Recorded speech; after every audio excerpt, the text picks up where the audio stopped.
What is good, YouTube? Welcome back to the channel. I'm your host Joshua from Ray's Reviews, and in today's video, as you read by the title, I will be giving my pitch for Eternals 2.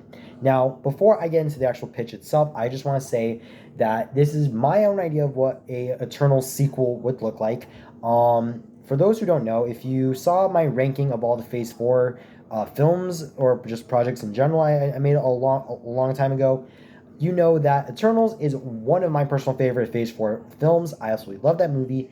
Yes, it has some problems in of itself. It has like some problems with the story. It could have worked as a TV show, but overall, I had a lot of fun with the film, and I really enjoyed. It's one of my personal favorite Phase 4 projects. It had a lot of fun characters that I really enjoyed. Some characters I feel like could have had more time to shine, which they'll have something to do in this pitch. But yeah, I just want to get that out of the way. And also, if you are new to the channel, make sure you hit the subscribe button and hit the bell icon so you never miss another one of my videos. I'm planning to be doing I'm planning to do this thing where every month I'll be giving a pitch. I'll be posting a pitch video, so expect a pitch every month. If it's a season like October is in like a day away, or by the time this video comes out tomorrow, by the time this video comes out, I'll be working on a pitch for a Halloween project, and then so on and so forth. There will be pitches for other projects that either I just wanted to come up with on my own, or projects that I think could work in the MCU, kind of like how Armor Wars was. But without further ado, let's get into it. Now, a couple ground rules, or more specifically, just a couple things that I will mention before I get into the actual pitch. The end credit scene that we had in Eternals, with Dane Whitman and the voice of Blade and the Ebony Blade, that will somewhat be touched upon at the end of this film, but it will not be a major factor. This film will not take place on Earth. It'll have a scene on Earth, but again, that'll be at the end of the film, and you'll understand why. Though this whole film will take place in space and in a couple locations, sort of. And I think that's all the things I wanted to get out of the way. When it comes to certain plot points, I'm gonna be explaining. I'll stop reading my script, and I'll explain it to you. But pretty much the entire cast that we had at the end of Eternals will be returning, and we will have new characters, but not in the way that you think we would have them. But without further ado, let's get into it. So let's get into the pitch for Eternals Judgment Day. So the film will open up on a ship called the Mercury, as we see Pip the Troll, played by Patton Oswalt, and Star Fox, played by Harry Styles, having a conversation about the rumors that Tiamat, the Celestial, being dead, and how Arishem took the Eternals of Earth and is going to judge whether or not Earth is well enough to survive. Star Fox explains how Earth has gone through threats that must be dealt with, and Pip reminds him that he pretty much reminds him about the threat of Thanos and what Thanos did to the universe and to Earth specifically, and Star Fox gives a look of sadness until a thought comes into his head. Star Fox pulls out a little magical ball from his pocket and looks into it and tells Pip to teleport them to the Domo. But before they're able to do that, we have this fight scene with some people who know who Star Fox is, and I wanted to have this fight scene so that we can get an idea of what Star Fox and Pip, what their powers are in general, just so we can have an idea of how their fighting styles will be throughout this whole film. So that fight scene happens, and the post-credit scene that we had in Eternals, where we're first introduced to Pip and Star Fox, that happens. That entire scene is very much so the same, and then the Marvel logo will appear. So then we cut to a scene. We cut to Cersei, played by Gemma Chan, waking up in a cell as she tries to remember what happened. Just then, Kingo and Phastos come to pick her up from the ground, as they all wonder where they are, and Cersei realizes that they are in the World Forge, which, if you don't remember, is like the little space station thing where Arishem created the Eternals and the Deviants. Phastos explains to Cersei that Arishem is going to have a trial for Earth, and if they can't convince him or the other Celestials that Earth is a planet that's worth letting live, it's going to be destroyed. Kingo questions why only the 3 of them were taken, and Cersei realizes that when it came to all 10 of the Eternals that came to Earth, the 3 of them, herself, Kingo, and Phastos, are the only ones who have had the most connection with humans, with Earth. Cersei, because she's loved humanity since the moment they first got there. Kingo, because he literally inherited himself into humanity by making films for humanity, and he's said himself that he loves humans. And Fastos, because he is married, has his own family. He literally married a human. So for obvious reasons, the three of them were the most perfect ones to take to judge Earth. So just then they feel the ground shake, and the trio look up to see that they are in what looks like to be a courtroom, and they see Hargan the Measurer, Jemiah the Analyzer, Nazar the Calculator, and Ereshkigal the Judge as he says, "Let the trial begin." We then come back to the Domo as Eros explains to Athena, Makkari, and Druig that the World Forge is in a separate dimension where the Celestials run freely, experimenting on how they can create better worlds, better universes, better galaxies, and they just do all their mad scientist stuff. Makkari asks him how he knows where they are and how he has the ball that Ajak and Cersei used to communicate with Ereshkigal, and he explains that on one of his travels he met a dying Eternal who pretty much gave him the ball, and Eros was able to work around with the ball to pretty much look throughout the whole universe on where other Eternals could possibly be. Athena obviously doesn't trust him at first, and Eros explains that the Eternals were pretty much based on his own species, the Titans. Now, I don't know if the Titans are what like Eros and Thanos' species is in the MCU, but I just went with that because Thanos is called Titan. Thanos' planet was called Titan. I just went with that. So so he pretty much explains that Ereshkigal pretty much created the Eternals based on the Titans, because Ereshkigal saw the Titans as one of the as in a way some of the most perfect species in the entire in the entire universe. And he also explains that Ereshkigal got the idea of deviance because Thanos, his younger brother, was the first ever deviant to ever be created, so to speak. So Ereshkigal created the deviants in inspire to Thanos, in inspiration to Thanos. He also explains that he left Titan before Titan was ever destroyed because he was pretty much disowned by his father Alars, who pretty much saw him as just like this wild frat boy who did not know how to take anything seriously, and Eros left Titan before it faced the overpopulation and before it was destroyed. So when he found out that Titan was destroyed, he believed that he was the last Titan for a long time, until he had learned that he was not, that his brother, Thanos, was still alive, but he was doing a lot of terrible things. We all know what the things he did, which is pretty much try to eliminate half of all life in the entire universe. Druig feels remorse for Eros, and he explains that if they don't stop the Celestials and their cycle of life and death, it will just continue without any consequence for the Celestials. Druig says that it's impossible to kill a Celestial without the ability of the Unimind, which is what the Eternals used to kill Tiamat in the first movie. And Pip chimes in saying that they can use the God Killer armor. Now, just for some context, the God Killer armor is supposedly this armor that, as the name suggests, it can supposedly kill gods. It has killed gods, but it's never gone I believe has not gone toe to toe with the Celestial in the comics. So I thought might as well make it something in this film. I knew there had to be some sort of MacGuffin that could be used to make that could give the Eternals a way to possibly kill the Celestials without using the Unimind. Because I feel like Unimind was something that was unique for the first film. There needs to be something else that could possibly kill the Celestials. Back to the script.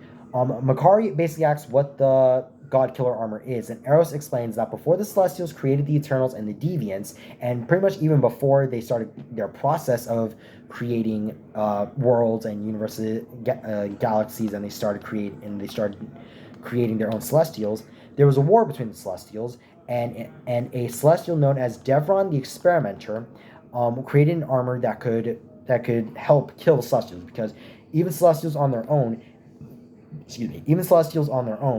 they are very difficult to fight each other.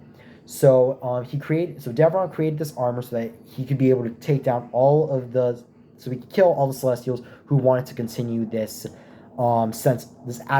this shameless sense of violence. There we go.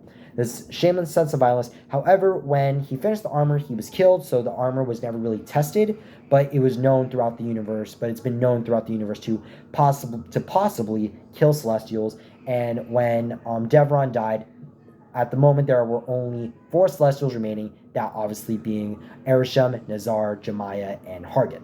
Dina asks where exactly they could find the armor, and Pip says that they can attempt to find it on the planet Kestor. So the group plot a course to Kestor and travel to the planet.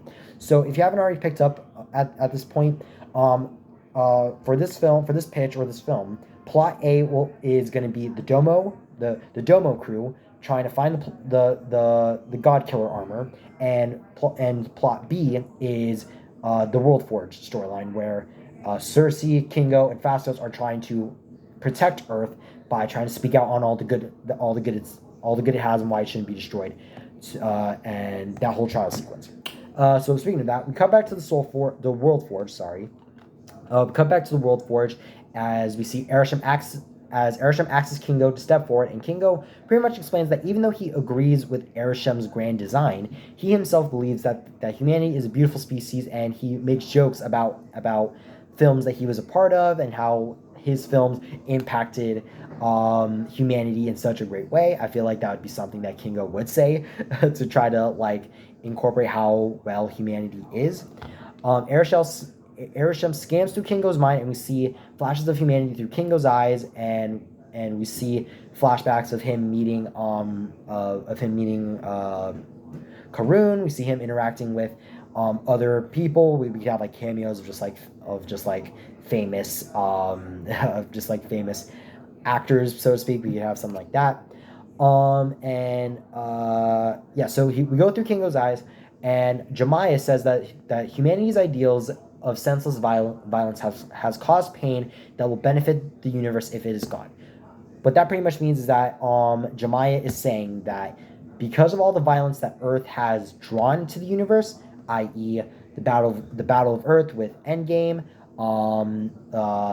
Loki's attack in the Avengers, and a couple other attacks that have happened throughout the MCU's history, even with Tiamat, it shows that maybe with Earth being gone, maybe the universe would be better off without it. So then we cut back to the Domo arriving at the planet Kestor, and as they land on the planet, the group realizes that there's a town that's being invaded by deviants. Eros explains that Arishem sent millions of deviants to different planets throughout the years, and even before the Eternals, and he sent as well Eternals throughout the entire universe to try to stop the deviants. Makari suggests that they need to help the people of the town. Druig agrees, and the group begins to fight against the deviants until Thena gets knocked back by a deviant and gets saved by another Eternal named Vampiro, who, to Thena's surprise, looks exactly like Gilgamesh. Thena's confused until we see 3 more Eternals arrive alongside the Vampiro, and these Eternals are by the name of the Legba, Electron, and their leader, the Aginar. I've been trying so hard to pronounce that correctly. I'm sorry if I botched that. But yeah, so they meet the 4 of them. The group is kind of confused, but then Eros pretty much explains. Not Eros. Aginar. Jeez, I don't know why that's so difficult for me to say. Aginar explains that they came to Kestor 3,000 years ago, and Eros chimes in and explains that Eros chimes in and says that Arishem pretty much cloned them and gave each of the Eternals different abilities. So I think this could be a perfect time for us to bring back all the actors, the other 4 actors from the first Eternals movie, Richard Madden, Salma Hayek, Liam McHugh, and Don Lee, to bring them back and let them play different Eternals. So as you heard it before, Vampiro will be played by Don Lee. Aginar is played by Richard Madden. Legba is played by Liam McHugh, and Electron is played by Salma Hayek. And to explain what their powers are, the Agni Card's ability is pretty much telekinesis and telepathy, meaning he's able to move things with his mind and read people's minds. Legba's abilities are to teleport.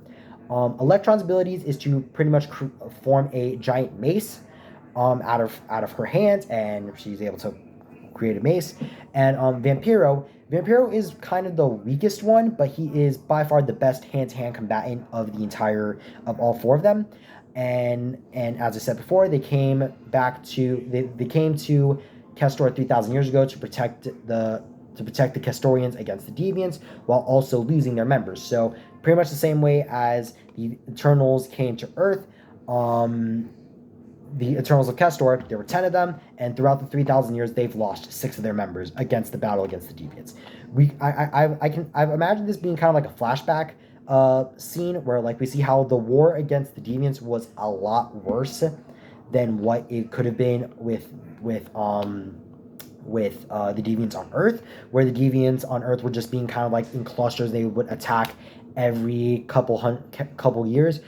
On Castor, it was a constant war. It was a constant war that lasted, as I said, 3,000. That's been lasting for 3,000 years. And Druig explains to this team of Eternals what they really are, and Aguinar says that he figured something was wrong with them, but he never knew what could be wrong, because every single time he read their minds, and he went into his own mind, he had these visions of Olympia. And when Druig explains to them what happened, what they really are, Aguinar pretty much realizes that, okay, this is why I've always had this feeling that something is wrong with us. Then we come back to the World Forge, as Phastos is explaining that even though humanity has had its faults, even for him, he believed that they weren't worth saving. As we know, in the first Eternals film, we had that flashback where Phastos pretty much lost his faith in humanity. He says that humanity has made mistakes, but there are species that don't deserve to die. Arishem scans through his mind, and we see flashes of Phastos with his family, and Nezar chimes in, saying that humanity is one of many species that can be replicated to have the love for, but they are small species that can be fixed. Meaning that he sees them, meaning that Nezar pretty much sees humanity as a very less evolved species in comparison to species like the Zendarians or just the Eternals in general. We cut back to Castor as Eros explains to the Castor Eternals that they need to find the armor, and Legba says that the armor is here, but it's protected by thousands of Deviants. It's pretty much in this chasm where it's pretty much the homeland of the Deviants. Electron says that no one has been able to make it that far, and Makkari says that she can run through there and grab it before they know she was there. Druig is against it, and Druig is against the idea because he doesn't want Makkari to be hurt. If you guys haven't kind of been putting a few things together already, this film, the love story with Druig and Makkari will be the love story of the whole film. That's the love story that they had in Eternals was something I really loved. I loved it even more than what they had with Ikaris and Cersei, and what they had with Cersei and Dane. So it was just something that I really much enjoyed. So I wanted to dive more into that in this pitch. So then Legba, she pretty much says that if they can distract the Deviants and try to lure as much of them out as possible, Legba and Makkari can run into the chasm to try to find the Godkiller armor and get it out of there. Agniar, well, the group agrees to this, and we have a full-on fight scene with everyone trying to hold off as many of the Deviants as possible, and it ends with the team getting the Godkiller armor, and Aguinar offering to go with them to help kill the Celestials, and soon follows the rest of the team. They all agree to go. So now we have a bigger team of people on the Domo all heading towards the World Forge so they can get there. We then have a scene with Thena and Eros, as Thena asks why Eros is so contempt in stopping the Celestials, and Eros pretty much explains that Titans were fighters of peace, and what Thanos did went against everything his species stood for. He feels like it's his responsibility as the last Titan to pretty much help the universe by stopping the Celestials, by killing them, because he sees that Celestials are a more dangerous version of his own brother. So that's why Eros has been doing this. Eros' arc throughout this whole film is to learn to be more willing to accept who he is as a Titan and what his family wanted him to be, specifically his father. So that was a scene that I felt like was needed to be added. So then we cut back to a scene. We cut back to the World Forge as Cersei is the final one to be brought up. She explains why humanity deserves to be saved. She explains that even when the people of Earth face some of their darkest times, hope and wonder is what brought them into light, and that if Ereshkigal destroys the planet, he will be taking away something that makes Earth one of the most unique planets in the entire universe. Ereshkigal, once again, scans through Cersei's mind, and we see humanity at its highest and at its lowest, and we see her relationship with Dane.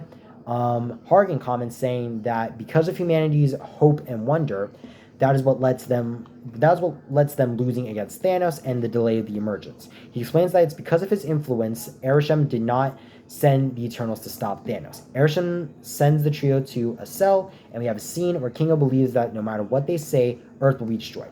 Phastos is angry at Kingo, and he pretty much starts punching him in the face, and Cersei breaks the fight between them until they feel the ground shake. Ereshkigal says that their interference with Tiamat's rising, the three of them will die while Earth will live. So pretty much Ereshkigal is pretty much saying the three of you will die for Earth's survival, pretty much. And once again, I'm not that well versed in the Celestials or the Eternals in general. This is just a basic idea of what I want to happen in this film. So again, this is just there would probably be a whole lot more of why Ereshkigal would let Earth live and let the other and just have the three of them die for Earth's survival. But in this version, that's what I'm going with. So Ereshkigal then unleashes a horde of deviants, and a fight between the Eternals and the deviants begin. We are cut back to the Domo as Pip explains that he can teleport them all with the armor to the World Forge, and he is preparing to do so. And Makkari and Druig have a scene together as they say once this is over, they will have a nice trip together, meaning that they can explore the universe, causing as much chaos as they want to. Because we all know that when it came to all 10 of those Eternals, Druig and Makkari were the ones who kind of like to cause some chaos, to be fair. So then we see Phastos, Cersei, and Kingo fight against the Deviants, and just as all seems lost, we see the Domo teleport in, and we have a reunion between our Eternals and the introduction to the new Eternals. Cersei is shocked to see that Aguinar, oh my god, I know for a fact that this is going to be something I'm going to be destroyed in the comments by, as he looks like Icarus. But the fight continues as we see the Eternals, Eros, and Pip all work together to take down as many Deviants as possible. But the fight stops as they all get lifted into the air, and Ereshkigal, he kills Druig. Well, not accidentally. He does want to kill Druig because he sees Druig as like the biggest threat of all of them. But he kills Druig. Makkari's pissed, and he explains that their fight is futile. Eros explains that it isn't futile, and Aguinar levitates the armor, and the suit begins to cover all of them. And we have a giant fight scene between the God Killer armor and the Celestials, and the fight ends with the Eternals winning and killing Ereshkigal and the other three Celestials. Makkari goes to comfort Druig as he dies, and we see that Ereshkigal is barely alive and is trying to destroy the Eternals, saying that he will start again. Kingo tells the rest to leave, saying that he wasn't able to stop Tiamat from rising, but he can stop Ereshkigal once and for all. This is where Kingo's story arc will end, where Kingo, he pretty much stops believing in Ereshkigal's grand design and goes with his family. He wants his family to live, which is something that I kind of felt like they were kind of leading towards in the first movie, that I feel like they could lead into with the actual film whenever that film comes out. So yeah. So Kingo sacrifices himself to destroy the World Forge. We have something kind of be like the same way that he killed that Deviant, where like he was charging up his blast, but he charges it up to the extent where not only it destroys his body, but it destroys the entire World Forge and Ereshkigal in the process. So then the film ends with Cersei and Phastos going back to Earth, and while Makkari, Thena, Eros, and Pip going with the Kestor Eternals to help protect the planet, seeing as we could in a potential third Eternals film, it could follow the Eternals being on Kestor and not on Earth anymore. We have a scene where Cersei explains everything to what happened to her with Dane Whitman. This is where we have Dane come in and have his little explanation of what happened to him in the time she's been gone. If anything, we could have, there can be like a special presentation for Dane where he becomes a Black Knight. If you guys want, I can work on a pitch for that. And we have a final scene with Cersei and Phastos as they arrive at the exact place where all 10 of them first arrived, knowing that they are the last of the Earth Eternals. And I just had this one idea of like one post-credit scene. I know usually there's 2 post-credit scenes, but I only had an idea for one. And that post-credit scene pretty much teases Galactus. Pretty much teasing that Galactus is the last Celestial. I don't know where that could go. Obviously to a Fantastic Four film, because I think it's rumored that Galactus is meant to be the villain of the Fantastic Four movie, but who knows what will happen with that. And yeah, so that is my pitch for Eternals Judgment Day. I'm sorry if I went by a little bit fast. It's just my computer's about to die, and I don't want the battery on my phone to go to waste. But thank you guys so much for watching. I hope you enjoyed this video. If you enjoyed my pitch for what a potential Eternals sequel would look like, leave a like down below and comment down below what other type of pitches you would want me to do, not just for Marvel, but like for DC or hell, even a Star Wars project if you guys want.